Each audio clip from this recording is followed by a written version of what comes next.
Dulu aku pertama kali main film, aku berantem sama ibuku. Aku benar-benar dimusuhin selama sampai dimusuhin. Dimusuhin, intinya kita perang dingin selama 1 tahun. Lo bisa syuting karena bapak lagi gini. Sumpah lo harus tahu jadi gue karena bokap gue nggak pernah datang ke temen kayak ajak anak gue syuting, nggak pernah.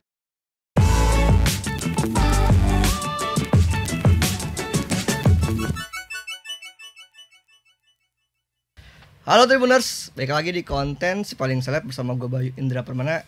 Jadi di studio ini udah ada Kak Niken Anjani dan Satin Janet. Tepuk tangan dulu dong.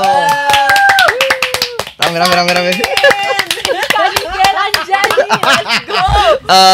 Ini kan karena nama kontennya Si Paling Seleb. Jadi kalau dari aku mau nanya ke kalian berdua nih sebuah pertanyaan tentang kehidupan menjadi seorang seleb, aka aktor sampai di titik ini seperti apa. Buat Satin dan Kak Niken ada di titik seperti saat ini tuh ada sebuah keberuntungan, perjuangan atau takdir menurut kalian? Coba Kak Niken kan lebih lama. Gue lagi. Halo. Aku di sini adek. Langsung diturunin. Kamu yang ngejaga aku ya? Kenapa kamu melimpahkan aku? Dalam industrinya ya. Asik, aku tadi bisa. Halo, industri ada apa ya? Saya anak baru juga baru. Izin, saya anak baru loh, beneran baru balik lagi.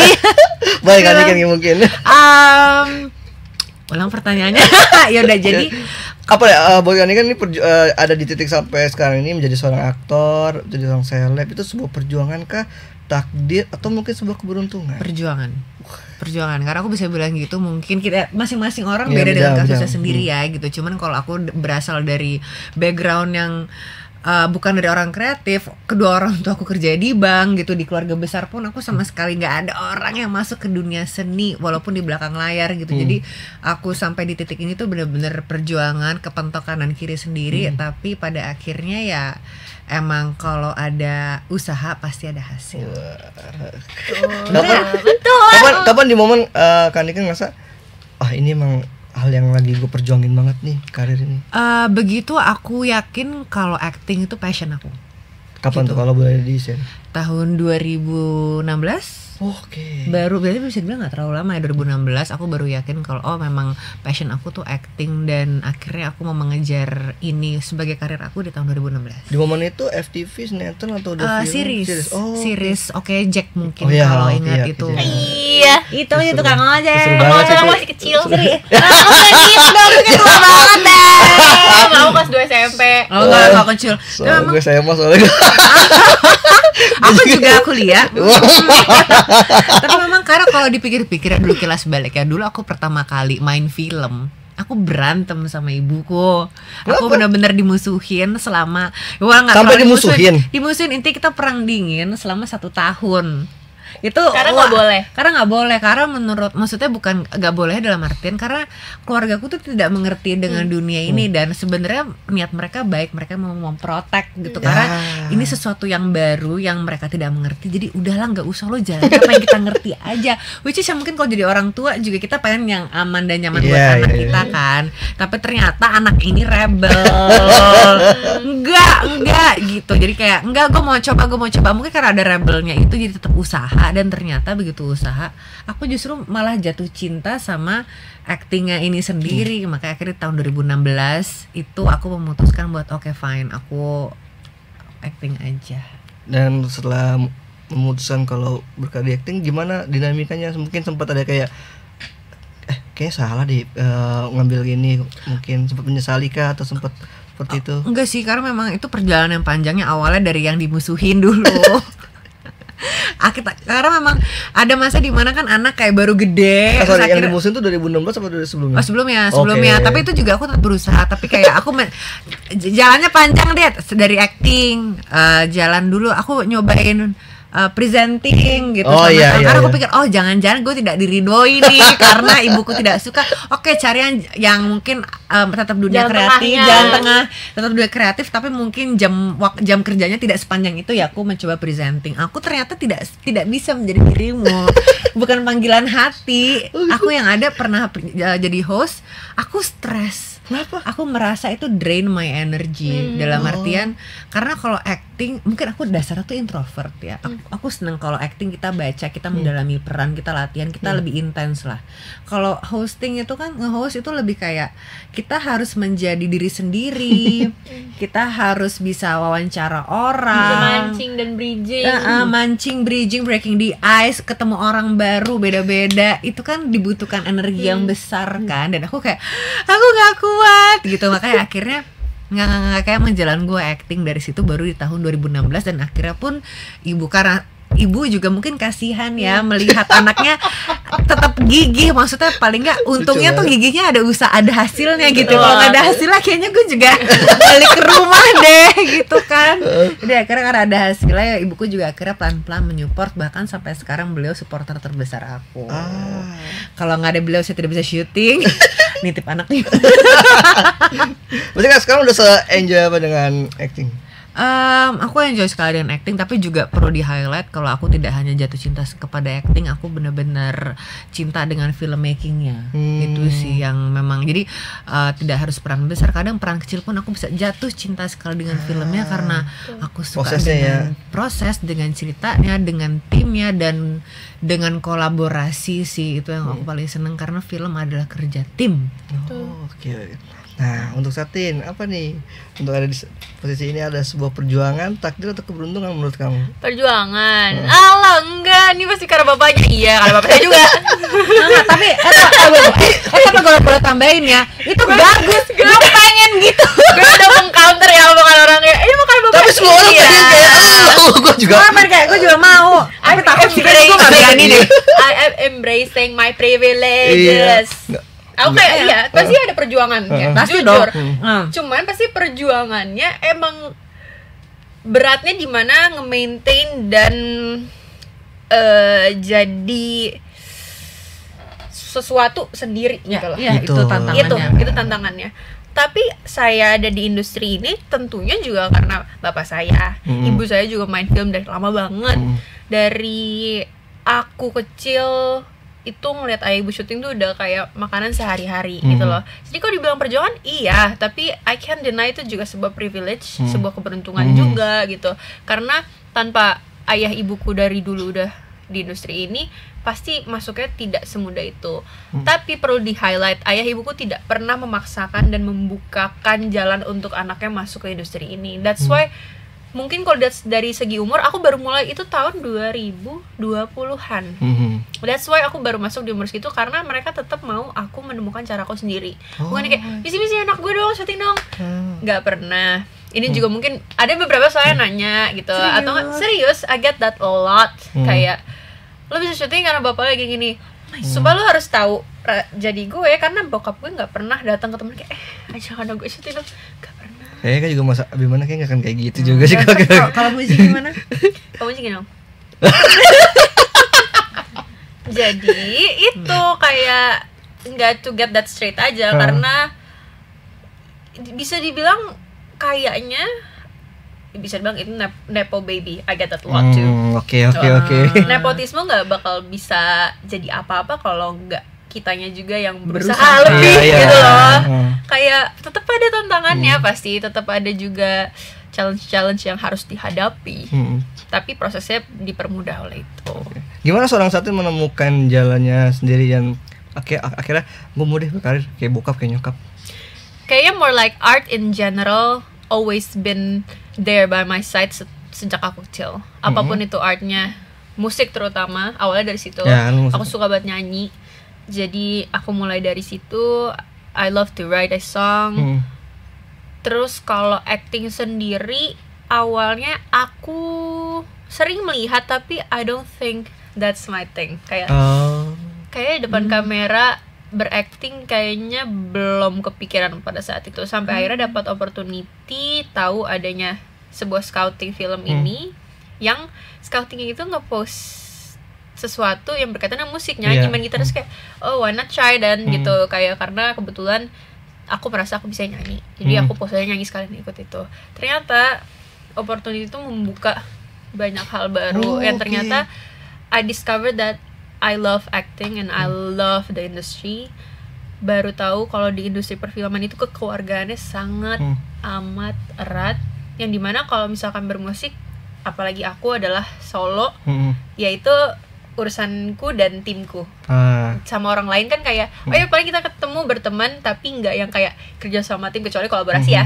Cuman aku soalnya belum punya kesempatan untuk kolaborasi besar juga kalau dalam musik, makanya aku juga masih belajar, nggak berhenti belajar.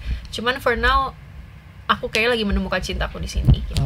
Pas akhirnya lu memutuskan buat oke deh, ini jalan yang gue pilih nih, acting. Bokap nyokap gimana? Yakinin nggak gitu? Apa pastinya dia mau mempertanyakan lu yakin nih kayak gitu? Enggak sih, mereka nggak pernah mempertanyakan. More like if you chose that, then you have to do it with your whole heart. Karena ini adalah sebuah keputusan yang bukan tentang lo suka apa nggak doang. Ini adalah, dan again katakan ikan, ini tuh kerja sama tim gitu loh. Nggak bisa lo seenak-enaknya diri lo sendiri. Jadi kalau lo pilih ini, please do your best. Dia bilang kayak gitu. Dan perjalanan kan berarti nggak cuman untuk membuktikan diri lu bisa acting, tapi juga buat ngebuktiin ke orang kalau misalkan gue nggak se-privilege yang mereka pikir gitu kan. Itu segimana? Jujur nggak pernah semikirin itu. Oh, nggak pernah. Hari ini saya ngomong itu karena jujur itu lucu aja. Menurut gue kayak kadang ada orang ngomong kayak gitu kan tujuannya adalah untuk kayak nih gue kasih tahu gini, nggak usah dikasih tahu. Tapi nggak pernah dalam hidupku, tujuan hidupku gitu ya, aku melakukan ini untuk membuktikan ke orang lain. Enggak, just a simple nod and you're doing great from my parents is more than enough. Dan tentunya bisa membantu sebuah tim untuk achieve sesuatu, contohnya film, dan misalkan sutradara happy, produser happy, yang lain juga kerjanya happy, is more than enough for me. A validation itu another thing. Gitu. Oke. Dan kenikmatan apa yang udah dirasakan seorang Satin ketika oke nih gue udah terjun di sini? Apa karena tadi itu kebersamanya itu aja kah, atau apa lu bisa bereksplor di sini? Aku belajar lebih banyak dan lebih besar dari cuma sekedar berakting di sini. Aku bukan tipe orang yang memiliki regulasi emosi yang baik. Aku masih belajar itu dalam hidupku, dan ternyata di sini aku bisa belajar regulasi emosi lebih baik lagi. Karena aku rasa dalam berakting aku harus merasakan hal-hal yang kadang aku nggak mau rasakan, kadang rasanya nggak nyaman, tapi itu adalah bagian dari journey untuk accepting sesuatu. Dari peran ini, dari peran yang sebelumnya, dari peran apapun itu, ketika di depan kamera dan dijelaskan kayak motivasi scene ini tuh ini ya gitu. Oh jadi rasa yang gue rasain tuh harus ini. Gue nggak suka lagi ngerasain kekecewaan, tapi then again you have to, in order to mendeliver sebuah pesan, kamu harus merasakan apa yang harus kamu rasakan, gitu. Jadi itu belajar regulasi emosi dan belajar accepting. Jadi it's more than just acting for me at least. Bener kok. Iya, that's true. Iya, jadi apa ya? Kayak kenalan sama diri lagi gitu, kayak oh ternyata gue bisa, let's say aku sama Ningrum beda banget. Tapi gimana caranya kita bisa mencari jalan tengahnya?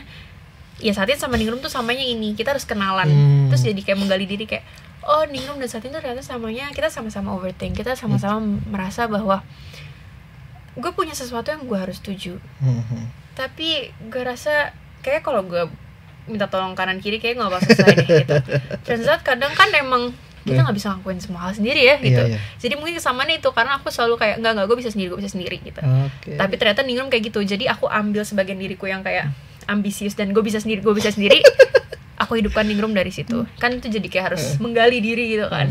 Itu sih paling. Sebagai aktor muda lu juga ambis nggak? Ambi dalam artian apa dulu nih? Iya, maksudnya pengen main banyak film dengan banyak karakter yang dalam 1 tahun rame gitu. Atau jadi dengan banyak tawaran diambil semua gitu, atau mungkin jadi picky. Aku selalu bilang sih aku tidak pernah menutup kemungkinan untuk apapun dan selalu ingin belajar. Cuman rasanya kayak kita selalu tahu kalau pelan-pelan itu kayak lebih baik. Kayak biar lebih apa ya? Untuk aku ya setidaknya biar aku soalnya masih belajar banget lagi dalam dunia ini untuk switch dari this character into that character. Jadi kayak aku masih belajar flow-nya gitu. Untuk lepasnya juga. Iya, jadi kayak biar jeda yang misalkan lagi gak ada proyek apa-apa itu aku gunakan untuk belajar, misalkan next ada project, belajar untuk project itu jadi jangkanya lebih panjang gitu, karena aku belum punya kemampuan untuk bisa switch. Kalau Kani kan jujur, Kani kan bisa dalam berapa tahun ada berapa project, karena dia ini sudah pintar dan sudah jago untuk switch itu, dan aku belum bisa. Aku masih harus belajar. Aku timku baru 3. Aku juga.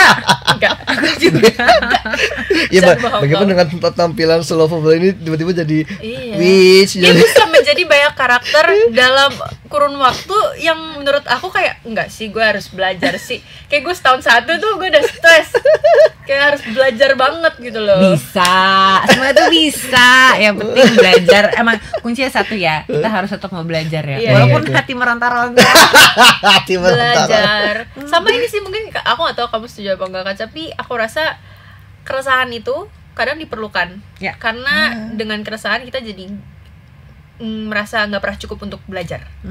Maksudnya keresahan in a good way ya, karena resah yang berlebihan juga jadi anxious is not good, of course. Tapi resah dalam artian kayak, kok gue nggak bisa sih? Ini bagus, misalnya kayak ini bagus, tapi gue harus belajar lebih lagi. Itunya. Kayak gue bisa demikian kayak gini, lebih kayak gini. Iya, betul. Kalau tadi kita bahas yang ambi tadi ya, kayak ambisiusnya itu more like kayaknya, kalau aku lebih ke I'm being a little bit too hard on myself sometimes. Jadi kayak nitpicking everything. Kayak abis nonton screening itu kayak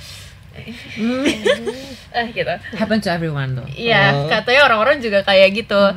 Tapi kan mungkin seiring berjalannya waktu Kanika juga kayak nggak juga kamu nggak lihat pas perisu tetap kayak ada gitu ya, tunggu. Tapi kayak lama bisa kayak oke, kita belajar ke depannya gitu ya. Kalau gue kayak gue bisa ngulang gak sih gitu. Gitu. Nah itu yang masih tapi itu sebetulnya sesuatu hal yang bagus, karena berarti kamu haus dan artinya kamu tetap akan mau belajar. Daripada nggak punya rasa itu, cepat puas and that's it. Iya. Betul. Diajarin sama yang udah katanya sih gitu ya. Saya juga mohon izin, saya juga masih belajar ini. Mohon izin. Izin jam in. Nah, oke. Pertanyaan berikutnya kalau dari aku ini, selain kalau sekarang bukan sebagai aktor nih kalian berdua, Satin dan Kanikan di Another Universe, kira-kira profesinya apa menurut kalian? Coba Kanikan. Aku pikir dulu. Tapi kayaknya sih aku ada 2 malahan. Apa tuh, boleh? Aku pengen jadi dokter hewan. Seru banget. Atau jadi animal rescuer. Berhubungan dengan hewan dua-duanya. Berhubungan hewan. Ada apa? Bijaksana. Ada. Karena kayaknya aku dalam aku lebih suka berhubungan dengan hewan.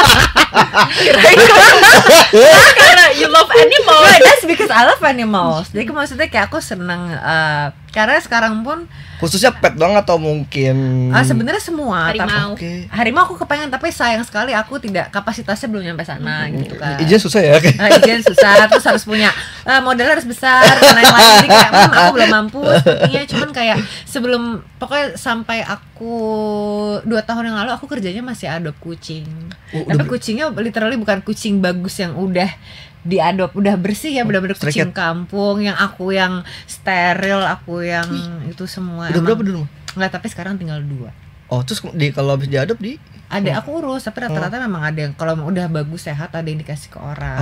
Karena memang orangnya kebetulan animal lover atau memang aku pegang sendiri. Cuman rata-rata ya beberapa aku pegang sendiri memang sakitnya udah cukup parah, jadi yang berpulangnya pas lagi sama aku gitu. Semelo itu nggak kalau ngurus hewan? Wow, aku nangisnya lama banget. Apa itu putus cinta?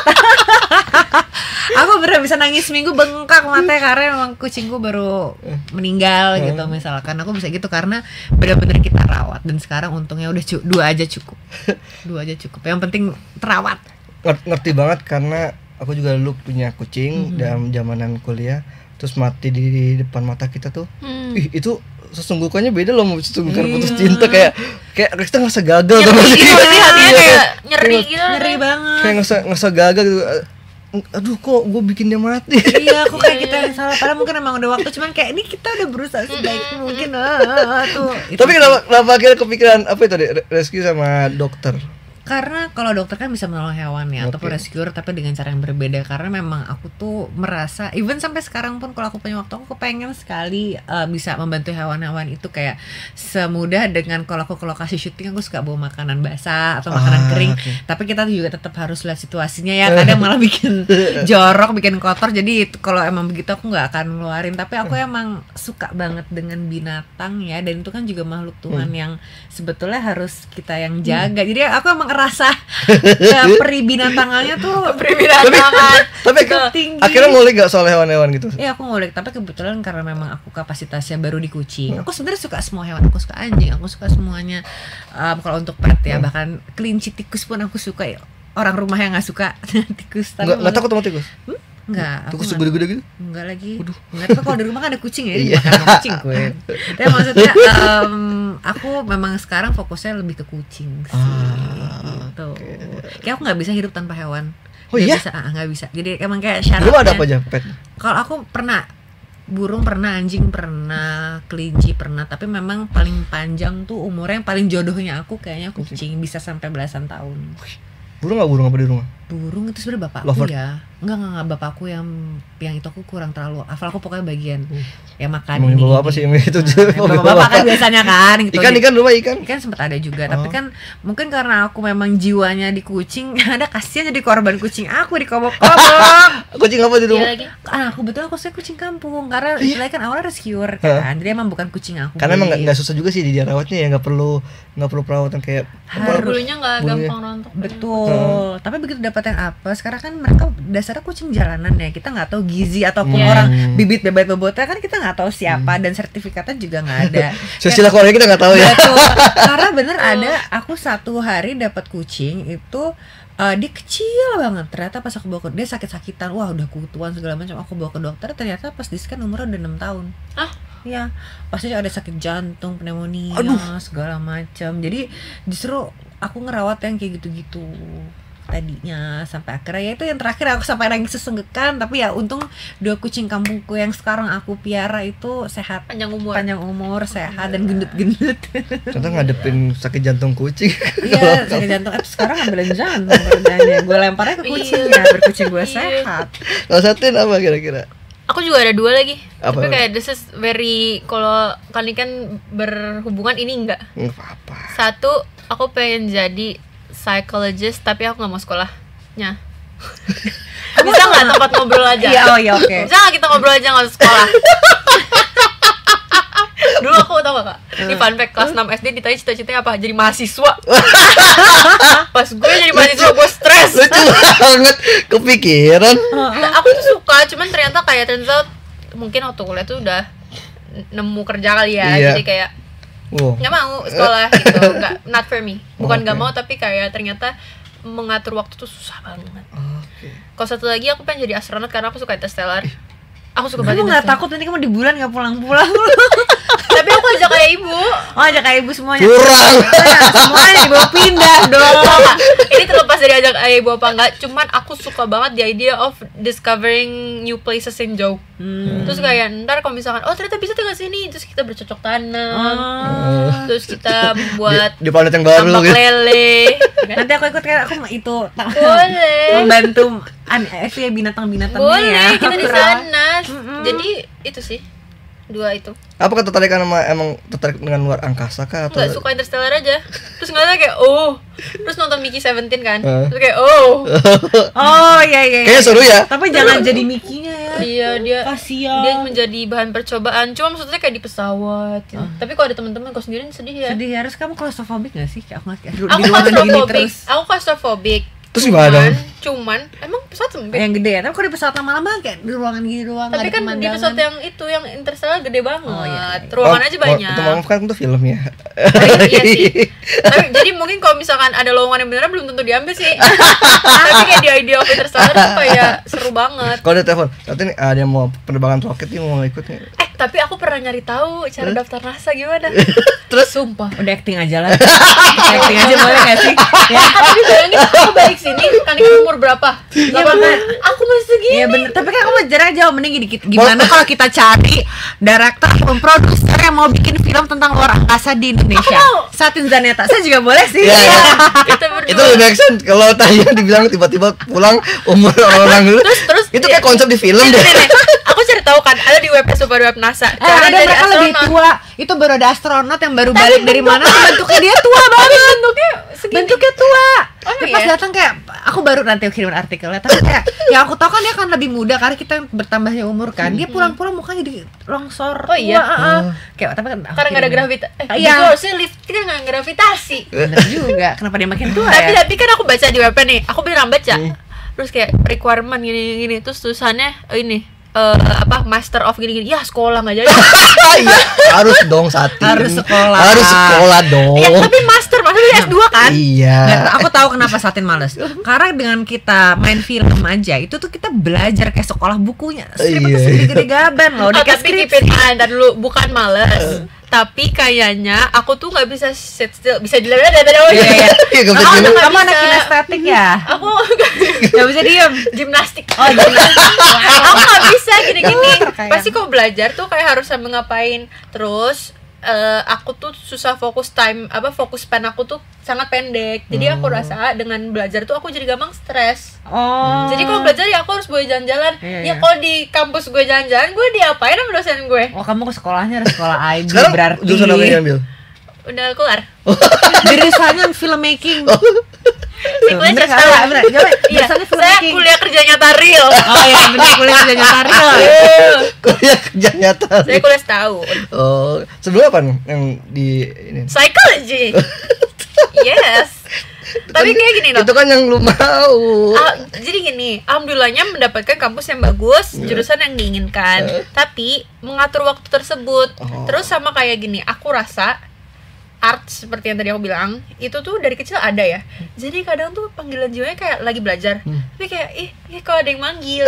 Rasanya gitu. Oh, iya. Kalau ngelihat opportunity bikin lagu atau opportunity syuting kayak kok ada yang manggil, jadi nggak kepegang. Sayang yang dimana kesempatan tersebut bisa buat orang yang lebih giat dan lebih rajin, yang dimana emang dia mau jadi, let's say dia mau jadi psychologist atau dia mau jadi terapis, ibaratnya buat dia gitu loh, daripada aku yang dimana kayaknya panggilannya ke situ. Aku rasa kayaknya ya udah kita jalanin aja sesuai dengan apa yang kita suka gitu. Emang nggak ada ilmu yang sia-sia. Aku setuju banget. Cuman panggilan jiwa tuh nggak bisa bohong menurut aku. Gitu. Realistis. Makanya aku Kalau salut nggak banget bisa, sih. gitu. Aku salut banget sama alumni aku yang dimana ada juga yang jadi aktor. Contohnya Karya Celamanda. Dia lulus di kampus yang sama. Dia bisa ambil kuliah, bisa ambil lulus. Menurut aku tuh luar biasa. Karena ngatur waktu susah banget. Bisa jadi juga prioritas dia diselesain dulu terus dia syuting gitu-gitu, tapi kalau aku belum punya kemampuan tersebut. Tapi nggak menutup kemungkinan. Udah kepikiran mungkin berapa tahun lagi baru mau nyoba? Pengen banget kuliah di luar negeri sebenarnya. Jadi bisa jadi in the future. Oke itu. Oke, jadi film Penjaga Iblis Nusa Turunan tayang kapan? 30 April 2025. Oke, jadi buat sekalian costing dari Satin sama Ani kan, ketika nanti filmnya tayang di bioskop, experience apa yang didapat penonton saat nonton filmnya?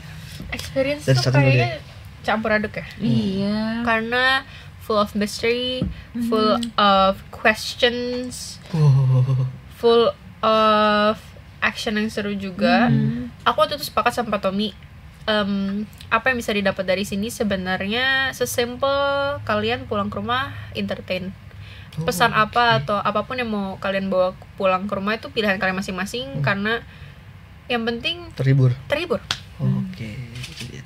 Kalau ini kan Sama.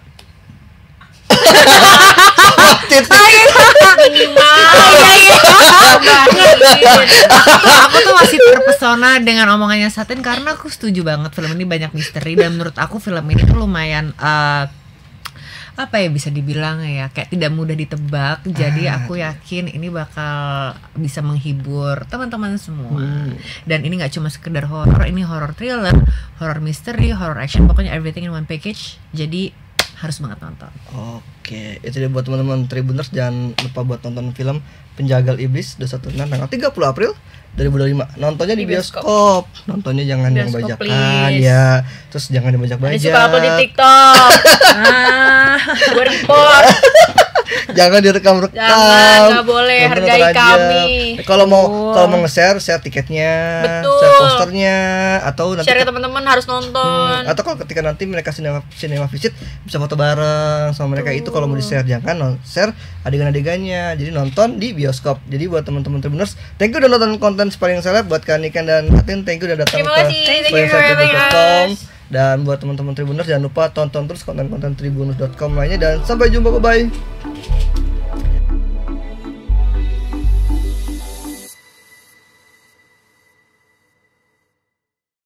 Terima kasih sudah nonton. Jangan lupa like, subscribe, dan share ya.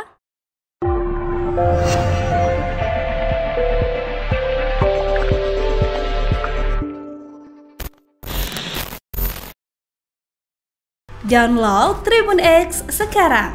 Menghadirkan lokal menjadi Indonesia.